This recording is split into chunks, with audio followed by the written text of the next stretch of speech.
thank you to my patrons. Your generosity and commitment to my work is astonishing. I sincerely appreciate it. If you'd like to see your name in the credits and gain access to a plethora of other perks, bonuses, and extras, please consider becoming a patron today. Simply click the link in the description below. Thank you. So atheism looks like a religion. It is behaving like a belief system. It has churches, it has creeds, it has communities, it has gurus. It really is a religion, a belief system. Now I say that not to belittle my atheist friends, but just to encourage them to kind of wake up and smell the coffee. Bull. You have in fact said what you're saying in order to belittle atheism. You want to drag us down to your level, so you can tell yourself that atheism and theism are equal, as though those who believe in divine immaterial minds, virgin births, resurrections, walking on water, and miracles are somehow equal to those who find such things to be evidentially bankrupt and nonsensical. Give me a break. If you ever try to bullshit me like that again, I will rip off your arm.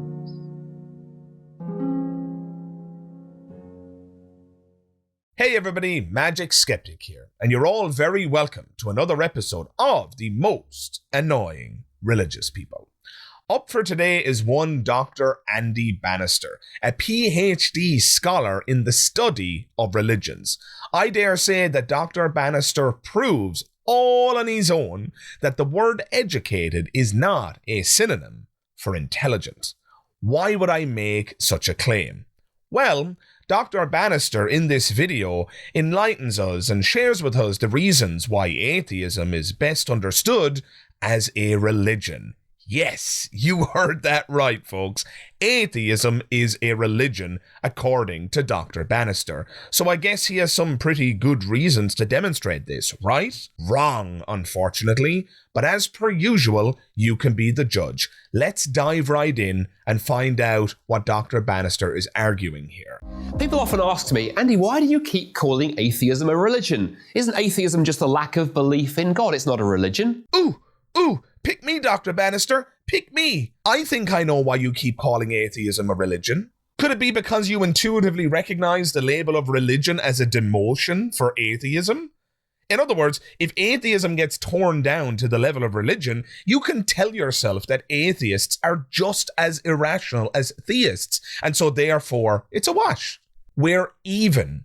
Atheism isn't intellectually superior. It has no more epistemic or evidential currency than theism does. So I, a Christian, can dismiss it. Now, I'm not a mind reader, so I could be mistaken here about Dr. Bannister's motivations, and this certainly isn't a hill I'm willing to die on. But ask yourself, why the desperation to label atheism as a religion? It's like arguing that baldness is a haircut or abstinence is a sex position. It's absurd. And if I were forced to hazard a guess as to why Christians routinely make this claim, my guess would be that it's because, and as I've already explained, they desperately want to level the playing field. It's because they despise the notion that their position has an inferior epistemic status when compared with atheism. But if they can redefine terms such that atheism becomes a religion like any other, suddenly we're all on equal footing. This, I submit to you, dear listener, is a pathetic, straw-clutching attempt to win an argument based on semantics. And no serious student of religions would or should take it seriously. And with that said, let's move on. The more you look at atheism, the more you realize it's far more than just the lack of a belief in God. Let me show you why. If atheism simply meant the absence of belief in God, the first problem is it would have some very peculiar entailments. It would mean that rocks, small kittens, rubber chickens, Richard Dawkins' left foot are all atheists because all of those things lack a belief in God. That's a very counterintuitive conclusion, and it strongly suggests that atheism is far more than just the absence of a belief in God. That can't be the definition. Oh my God. Can you believe what he just said? Are you as flabbergasted as I am? Truthfully, I am bewildered by the fact that someone who has a PhD, no less, in the study of religions could utter such a preposterous and colossally stupid talking point. Defining atheism as a lack of belief in God does not entail that rocks or Richard Dawkins' left foot are atheists. It would mean that rocks, small kittens, rubber chickens, Richard Dawkins' left foot are all atheists. Sure, one definition of atheism posits that atheists lack a belief in God, but clearly this definition refers to people. By way of analogy, what Dr. Bannister is doing here would be like attacking vegetarianism on the grounds that its definition contains some peculiar entailments. He might say, if vegetarianism is defined as not eating meat, doesn't that entail that rocks and Richard Dawkins' left foot are vegetarians? After all, rocks and feet don't eat meat. Checkmate, vegetarians. Needless to say, this is absurd. And after the vegetarians' eyebrows returned from the back of their head, they would no doubt point out that Dr. Bannister's definition of vegetarianism is intentionally obtuse, pedantic, if not spellbindingly idiotic. Clearly, vegetarians are defined as people, P-E-O-P-L-E, people who do not eat meat. And similarly, atheists can be defined as people who lack a belief in God. So talk of rocks and Richard Dawkins' left foot is either evidence of Dr. Bannister's ignorance or dishonesty. As per usual, folks, you can be the judge. Let's proceed. A second problem with the idea that atheism is merely the lack of belief in God is that if that were the case, how could it form part of someone's core identity? You see, I don't believe in Father Christmas. I don't believe in the Tooth Fairy. But I don't go around introducing myself to people as an A-Tooth Fairyan. That's not what you'll find on my Twitter profile. Yet I regularly meet people who introduce themselves to me as I am an atheist. It forms their core identity. Well, if atheism can form part of someone's identity, it is clearly more than the lack of belief in God. In the immortal words of Christopher Hitchens, Dr. Bannister, in this video, is giving me the awful impression of somebody who hasn't heard any of the arguments against his position ever. He suggests that atheism cannot simply constitute a lack of belief in God, given the fact that it serves as a central tenet of so many people's lives, social profiles, etc. Well, if atheism can form part of someone's identity, it is clearly more than a lack of belief in God. The first thing I'll say on this is that I see no basis for the assertion that one's lack of belief in something cannot thereby serve as a central pillar, be it psychologically, socially, or what have you. For this claim to stand, Dr. Bannister would have to supply more than a mere assertion, but he doesn't do that, so we can safely dismiss this assertion. Secondly, he uses the analogy of the Tooth Fairy in a ridiculous attempt to establish his point. He notes that nobody builds their life around their rejection of the Tooth Fairy. Nobody self-identifies as an A-Tooth Fairyan. Nobody puts A-Tooth Fairyan in their X bio or on Instagram or what have you. Nobody campaigns or protests or creates YouTube channels in the name of A-Tooth Fairyanism. This is true, of course, and Dr. Bannister's implication here is clear. Given the fact that self-identifying as an A-Tooth Fairyan would be preposterous, and given the fact that campaigning in the name of A-Tooth Fairyanism would be equally absurd, why then do those who lack a belief in God behave in a comparable fashion? If you really don't believe in God, why do you identify as an atheist? If you really don't believe in God, why do you spend so much time and energy talking about said God and why he doesn't exist? Isn't that behavior just as absurd as an individual who expends time and energy going around reminding everyone of the non-existence of the Tooth Fairy? No! Absolutely not! This analogy is brain dead. Again, I am bewildered that somebody who has reached the level of education of Dr. Bannister here could utter such ridiculous things. Are you kidding me? Here's a thought experiment for you, Dr. Bannister. If we lived in a society where people who believed in the tooth fairy committed acts of terrorism in the name of the tooth fairy, wouldn't you be tempted to join the tooth fairy and counter movement? If we lived in a society where people who believed in the tooth fairy indoctrinated our children into believing anti-scientific nonsense in schools, wouldn't you be tempted to join the tooth fairy and counter movement? If we lived in a society where people who believed in the tooth fairy were passing laws which hindered the lives of tooth fairyans, wouldn't you be tempted to join the tooth fairy and counter movement? In such a society, wouldn't self-identifying as someone who lacks a belief in the tooth fairy be important? Couldn't you at least understand in this society that those who do not believe in the tooth fairy have a vested interest in promoting the rights of tooth fairyans? Couldn't you understand how a lack of belief in the tooth fairy in such a society could in fact become a pillar of someone's identity? If your answer, Dr. Bannister, to any of these questions is no, you are simply too far gone. Because it's pretty damn obvious to anybody with a functioning brain why atheists like me self-identify as such. But leave it to a doofand like Dr. Bannister here to ignore or miss all of the crucial distinctions and relevant facts of the matter. How Christian of him. Atheists and secularists are now starting churches. Yeah, they really are. A few years ago in London, England, a group of atheists came together, took over a deconsecrated church in London, and they started something called the Sunday Assembly. They meet together on Sunday mornings, they sing secular songs, they listen to inspirational talks about science. They formed an atheist church, and other such atheist churches are springing up in major cities around the world. This is unbelievably dense.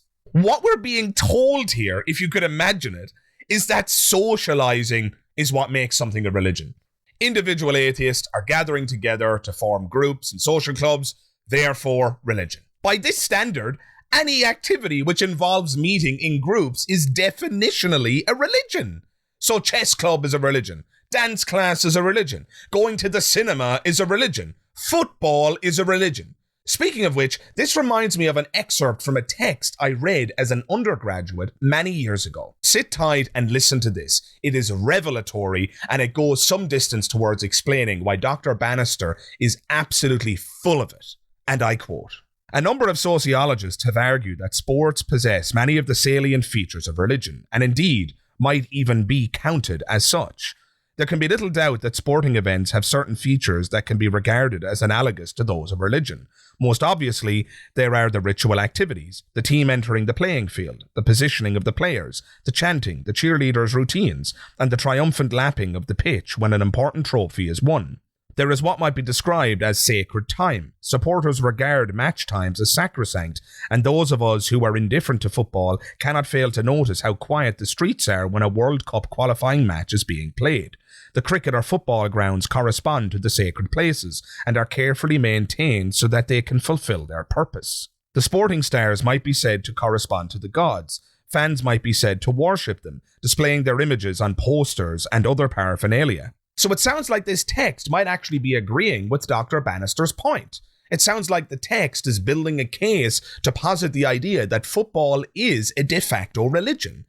But the text reveals its point as it progresses. It turns out that the writers of this text don't actually believe that football is a religion. But if we were to believe Dr. Bannister here, we would have to conclude that football is in fact a religion. Certainly if he's willing to call atheism a religion simply because atheists are meeting up in social situations. Football includes that as well as a whole host of other attributes that also compare with religion. So Dr. Bannister would have no choice but to conclude that football is a religion as well. Needless to say, this is absurd. Football isn't a religion, and the article goes on to explain why. And I quote, "Interesting though comparisons between sport and religion may be, we believe that it is unhelpful to conclude that sports should count as religions. Good scholarship aims at clarifying distinctions rather than blurring them." Did you hear that, Dr. Bannister? Good scholarship aims at clarifying distinctions, not blurring the lines between them. You idiot. We all know that, if asked one's religion, it would be facetious to respond that it is Manchester United or Crystal Palace. If readers doubt this, let them try giving such a response on an official document. Students of religion know too that they can expect to study Buddhism, Christianity and Hinduism, but not volleyball, golf or swimming. The study of religion aims not simply to make a contrast between religion and secularity, but to break down further the various categories of religion that are capable of academic study, such as theistic, deistic, polytheistic, and to devise further categories relating to religion, such as tradition, denomination, sect, and the like. It is not good scholarship to lump together categories that we know to be different. On a salient features definition of religion, it is salutary to note that most of the comparisons between sport and religion relate to what Ninian Smart called the ritual dimension, and perhaps the experiential one. It is difficult to determine what its doctrines are. There are no creeds or confessions of faith. Although it may instill certain values, it offers no guidance for specific dilemmas in life. While fans may read avidly about George Best's encounters with women or with alcohol, or about Beckham's relationship with his wife, such stories are gossip and certainly do not bear any profundity of meaning of the kind associated with religious myth. To conflate myth and gossip would be an even greater mistake than conflating sport with religion. In sum, we believe that sport serves to test definitions of religion, but any definition of religion that embraces sport requires radical rethinking. I couldn't agree more, and I would echo the exact same sentiment vis-a-vis Dr. Bannister's definition of religion, which encompasses atheism. Any definition of religion which encompasses atheism requires radical rethinking. And if you don't agree, ask yourself, does atheism deal with the ultimate problems of human life? Does atheism have any supernatural elements? Does atheism offer guidance on specific dilemmas? Does atheism contain any myths, folklore, stories, parables, or laws? Does atheism have any moral or ethical content at all? The obvious answer to all of these questions is a resounding no. Clearly, atheism is a single perspective on a single issue. Theists claim that God exists, and upon failing to satisfy their burden of proof, atheists respond by pointing out that they're not convinced. And if that admission, coupled with a social outing, renders one's position a religion, I suspect that Dr. Bannister may have just defined religion such that it's so inclusive as to be irrelevant. Of course, and this goes without saying, Dr. Bannister is entitled to define terms however he likes. I'm not a prescriptivist, so if he wants to define the term atheist this way, have at it. That's his prerogative. All I'm doing in this video is drawing attention to the unintended consequences of such a definition. Consequences which include blurring the lines between the terms atheist, theist, and even, dare I say, football fan. Remember, a good definition clarifies distinctions. It doesn't blur the lines. So let's face it, if everything from atheism, vegetarianism, football, and fucking dance class can be defined as a religion under Dr. Bannister's model, and they can, then his definition is clearly in need of radical rethinking. And anybody who suggests otherwise either doesn't understand what religion and atheism are, or they do, and they're lying to you. Let's proceed. So atheism looks like a religion. It is behaving like a belief system. It has churches, it has creeds, it has communities, it has gurus. It really is a religion, a belief system. Now, I say that not to belittle my atheist friends, but just to encourage them to kind of wake up and smell the coffee. Bull. You have, in fact, said what you're saying in order to belittle atheism. You want to drag us down to your level, so you can tell yourself that atheism and theism are equal, as though those who believe in divine immaterial minds, virgin births, resurrections, walking on water, and miracles are somehow equal to those who find such things to be evidentially bankrupt and nonsensical. Give me a break. Give me a f***ing break. Goodness gracious me. Let's move on. You see, if atheism is a belief system, there are some entailments that follow, and one of the biggest ones is this. If atheism is a religion or a belief system, you can't simply assume it. You have to give reasons for it, you have to give evidence. And for those of you who doubted my psychological analysis at the outset, I think I know why you keep calling atheism a religion. If atheism gets torn down to the level of religion, you can tell yourself that atheists are just as irrational as theists, and so therefore it's a wash. I've just been vindicated.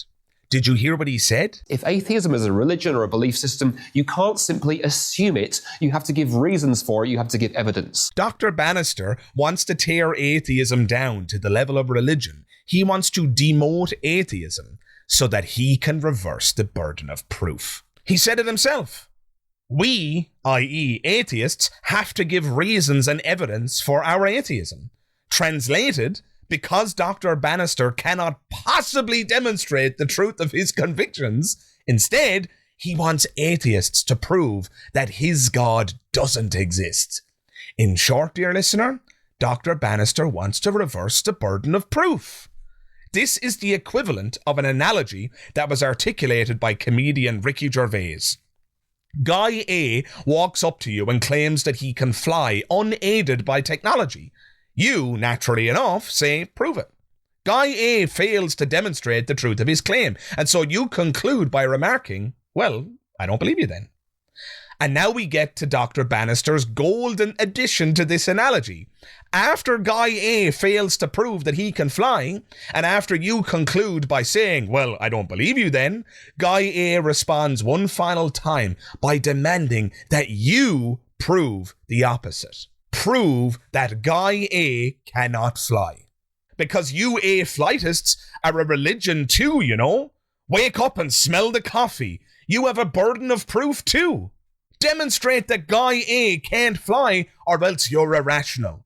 Needless to say, folks, this is unbelievably stupid. Clearly, one is justified in rejecting Guy A's claim that he can fly until such time that he demonstrates otherwise. And likewise, skeptics are entirely justified in rejecting Dr. Bannister's God until such time that he demonstrates otherwise. And no amount of semantic word games, references to the tooth fairy, or reversals of the burden of proof can change that. It's just one desperate attempt after another, and it's absolutely revolting. But we're almost there, folks. We're almost there. Let's dive into the final portion of the video. You have to give reasons for it, you have to give evidence. Because if you're not willing to do that, you fall foul of an aphorism once coined by the late new atheist writer himself, Christopher Hitchens, who in his book God Is Not Great wrote these words: that which can be asserted without evidence can be dismissed without evidence. That applies to Christianity, but my word, does it apply to atheism too? I would suggest that my atheist friends take his advice. Get Christopher Hitchens' name out your mouth! Sorry, I couldn't resist. I could not resist. Those who get that reference will get it, and those who don't will think that I've just lost my bloody mind. I will say, though, a point of order here. The fact that he quotes Christopher Hitchens at the end is appalling. Yes, that which can be asserted without evidence can be dismissed as such, but who's doing the asserting here, Dr. Bannister? At no point have I asserted that God doesn't exist. Asserting God's non-existence isn't a necessary precondition for atheism, no more than asserting the impossibility of human flight unaided by technology is a necessary precondition in order to reject Guy A's claim that he can fly.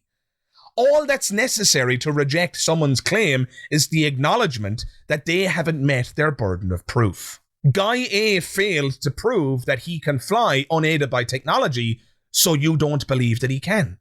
It's that simple. I don't need to adopt a burden of proof by asserting that he definitely can't fly unaided by technology. I'm perfectly justified in my rejection of his claim, given his inability to demonstrate it.